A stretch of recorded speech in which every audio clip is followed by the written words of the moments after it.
আসসালামু আলাইকুম। আজকে আমসত্ত্ব রেসিপি আপনাদের সাথে শেয়ার করব।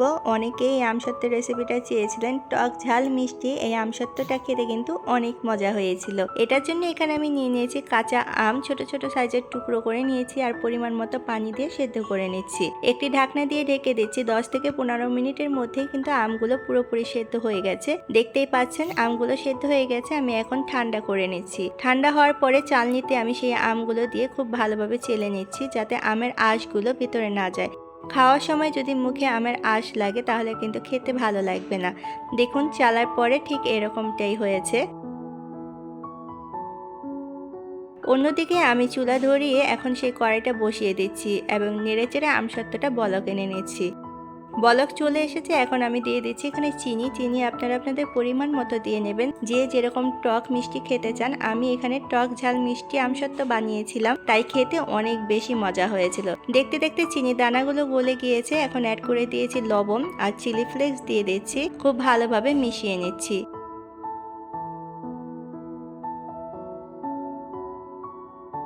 এখন আমি অ্যাড করে দিচ্ছি 1 চামচ মরিচের গুঁড়া। মরিচের গুঁড়া দিলে এটার কালারটা যেমন সুন্দর আসে আর খেতে একটু ঝাল ঝাল হয়, খুব বেশি মজা লাগে। খুব ভালোভাবে মিশিয়ে নিচ্ছি আর এই সময় কিন্তু অনবরত নেড়ে যেতে হবে, না হলে কিন্তু তলাতে লেগে যেতে পারে। দিয়ে দিয়েছি ভাজা জিরার গুঁড়া। ভাজা জিরার গুঁড়া দিলে এটা ফ্লেভারটা অনেক মজা হয়, খেতেও খুব ভালো লাগে। দিয়ে দিয়েছি বিট লবণ। বিট লবণ কিন্তু অবশ্যই দেওয়ার চেষ্টা করবেন। বিট লবণ দেওয়ার ফলে কিন্তু আমসত্ত্বটা অনেক বেশি মজা হয়। দেখতে দেখতে কিন্তু আমসত্ত্বটা ঘন হয়ে এসেছে। 10 থেকে 12 মিনিটের মধ্যে আমসত্ত্বটা কিন্তু একদম রেডি হয়ে গেছে।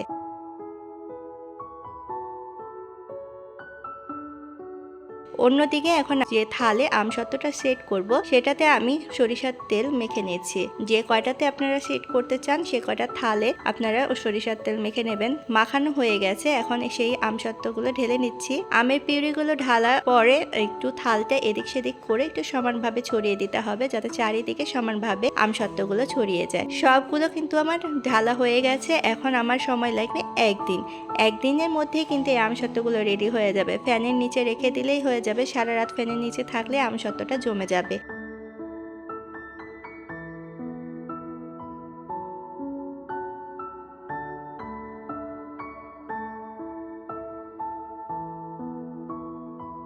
একদিন পরে এখন আমি দেখাচ্ছি আমসত্ত্বগুলো কেমন হয়েছে। একদিন পরে দেখতে পাচ্ছেন আমসত্ত্বগুলো কিন্তু একদম জমে গিয়েছে।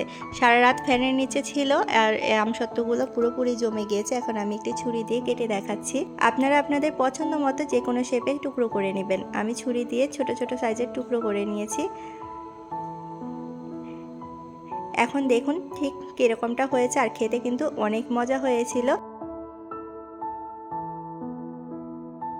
আর কিছুটা আমসত্ত্ব আমি রেফ্রিজারেটরে রেখে দেব সংরক্ষণ করে, কারণ যখন তখন মন চাইলে বের করে আমসত্ত্বটা খাওয়া যাবে। দেখতেই পাচ্ছেন একটি বক্সে আমি কিছুটা আমসত্ত্ব উঠিয়ে নিয়েছি। এখন আমি বক্সের মুখা লাগিয়ে ফ্রিজে রেখে দেব। ধন্যবাদ সবাইকে আমার ভিডিওটা দেখার জন্য।